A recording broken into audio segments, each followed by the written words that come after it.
ദൈവത്തിൻ്റെ സ്വന്തം നാടായ കേരളം കുറ്റവാളികളുടെ കൈകളിൽ അമരുന്ന ഈ കാലത്ത് മനുഷ്യ മനസ്സിനെ നിശ്ചലമാക്കുന്ന അരുംകൊല ഫെബ്രുവരി 24 പട്ടാപ്പകൽ തിരുവനന്തപുരം നഗരത്തിൽ പിറന്നു. അഫാൻ എന്ന 23-കാരൻ്റെ ചുറ്റുകുത്തുമ്പിൽ പൊലിഞ്ഞത് 5 ജീവനുകൾ.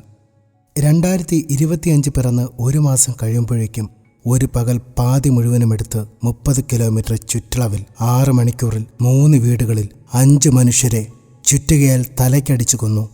അഫാൻ ആക്രമണം അഴിച്ചുവിടുന്നതിന് വെഞ്ഞാറമൂട് പേരുമല എന്ന തൻ്റെ വീട്ടിൽ നിന്നാണ്. അർബുദ പടർച്ചയിൽ ആകെ ദുർബലമായ അമ്മ ഷമിയെ ഹാളിൽ തറയിലടിച്ച് കൊലവിളി തുടങ്ങിയ അഫാൻ സ്വന്തം വീട്ടിൽ നിന്ന് 15 കിലോമീറ്റർ അകലെയുള്ള പാങ്ങോട് പോയി തനിച്ച് താമസിക്കുന്ന തൻ്റെ മുത്തശ്ശിയെ ചുറ്റുകൈക്കടിച്ച് കൊലപ്പെടുത്തി.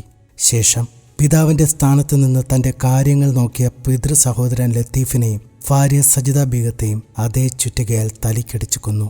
തുടർന്ന് അഫാൻ കൃത്യമായ ആസൂത്രണത്തിലൂടെ ഇടപെട്ട് കൂടെ കൂടിയ തൻ്റെ പ്രണയിനി ഫർസാനെ തൻ്റെ മാതാവ് ഷമിക്ക് ഫർസാനെ കാണണമെന്ന ആഗ്രഹം പറഞ്ഞുവെന്ന് കള്ളം പറഞ്ഞ് വീട്ടിലേക്ക് വിളിച്ചു വരുത്തുന്നു.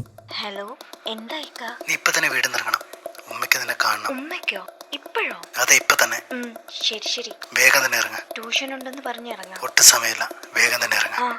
ഓക്കെ. അവൾ അറിഞ്ഞിരുന്നില്ല തൻ്റെ പ്രിയപ്പെട്ടവൻ വിളിക്കുന്നത് കൊല്ലാനാണെന്ന്. ഇതേ സമയം സ്കൂൾ വിട്ടു വന്ന തൻ്റെ കൂടപ്പിറപ്പിനെ കുഴിമന്തി വാങ്ങാൻ പറഞ്ഞു വിട്ടു. അനുജൻ പോയ സമയം കൊണ്ട് ഫർസാനയോട് താൻ ചെയ്ത കാര്യങ്ങൾ എണ്ണി എണ്ണി പറഞ്ഞു. ഇനി നമ്മൾ എങ്ങനെ ജീവിക്കും? ആ ചോദ്യത്തിന് അവൻ ചുറ്റിക കൊണ്ടാണ് മറുപടി പറഞ്ഞത്. ചുറ്റിക കൊണ്ട് ഫർസാനയുടെ മുഖം അതിവികൃതമാക്കി അഫാൻ കൊന്നു.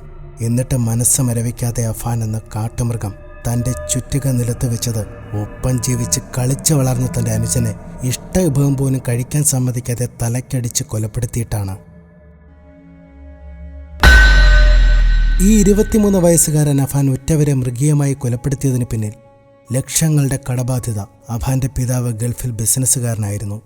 ബിസിനസ് പരാജയപ്പെട്ടതിനെ തുടർന്ന് വലിയ ബാധ്യതകൾ വരികയും ഗൾഫിൽ നിന്ന് നാട്ടിലേക്ക് കഴിയാൻ വരാത്ത അവസ്ഥയുമുണ്ടായി. 8 വർഷം ഗൾഫിലായിരുന്നു. അർബുദ രോഗിയായ ഷമിയെ ചികിത്സിക്കാൻ ഒരുപാട് പണം ആവശ്യമായിരുന്നു. മാത്രമല്ല അഫാന്റെ ജീവിതം ആർഭാടകരവുമായിരുന്നു. ഈ ആർഭാട ജീവിതം വലിയൊരു കടബാധ്യതയിലേക്ക് പോയി. ബന്ധുക്കളോട് പണം ആവശ്യപ്പെട്ടിരുന്നു. ആരും സഹായിച്ചിരുന്നില്ല. മാത്രമല്ല ആർഭാട ജീവിതത്തെ മുത്തശ്ശിയും പിതൃ സഹോദരന്റെ ഭാര്യയും വിമർശിക്കുകയും ഷമിയും അഫാനെ കുറ്റപ്പെടുത്തുകയുമുണ്ടായി. ആരും തങ്ങളെ ഈ അവസ്ഥയിൽ സഹായിക്കാത്തതിൻ്റെ വൈരാഗ്യ ബുദ്ധി കൊണ്ടെത്തിച്ചത് അരുംകൊലയിലേക്കാണ്. മോനെ അഫാനെ, തൻ്റെ അമ്മയിൽ നിന്ന് മൊഴിയെടുക്കാനായി പോലീസ് ആശുപത്രിയിലേക്ക് പോയിരുന്നു. അന്ന് അമ്മ പറഞ്ഞതെന്താണെന്നറിയോ?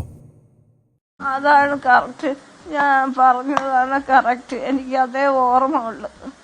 ഞാൻ കട്ടിലിൽ നിന്ന് വീണതാണ് ഞാൻ പറയുന്നത്. എനിക്ക് സംഭവിച്ചതും അത് തന്നെയാണ്. സാറ് എൻ്റെ കൊച്ചിനെ ഇറക്കാൻ പറ്റുമോ? എൻ്റെ കൊച്ചിനെ ഇറക്കി തരണം. എങ്ങനെയെങ്കിലും ഇളയ മരിച്ചു കഴിഞ്ഞ് എനിക്ക് മൂത്തോനെ അവനെങ്കിലും എനിക്ക് ഇറക്കി തരണം. എങ്ങനെയെങ്കിലും അവനെ പ്രതീക്ഷിച്ചാണ് ജീവിക്കണം. അല്ലെങ്കിൽ ഞാൻ എന്തെങ്കിലും മനുഷ്യന്. അതേടാ, അതാണ് അമ്മ. ഇത് പറയുമ്പോൾ എനിക്ക് ഓർമ്മ വരുന്നത് പണ്ടെങ്ങാണ്ടോ കണ്ടൊരു റീലാണ്. ക്രൂരനായ തൻ്റെ മകൻ കാശിന് വേണ്ടി സ്വന്തം അമ്മയുടെ ഹൃദയം പറിച്ചുകൊണ്ടോടുന്നു. ആ ഹൃദയവും കൈക്കുള്ളിലാക്കി അവൻ ഓടുന്ന വഴിക്കൊരു കല്ലിൽ തട്ടി വീഴുന്നു. അപ്പോൾ ആ ഹൃദയം അവനോട് ചോദിച്ചു, മോനെ, നിനക്ക് വേദനിച്ചോടാ?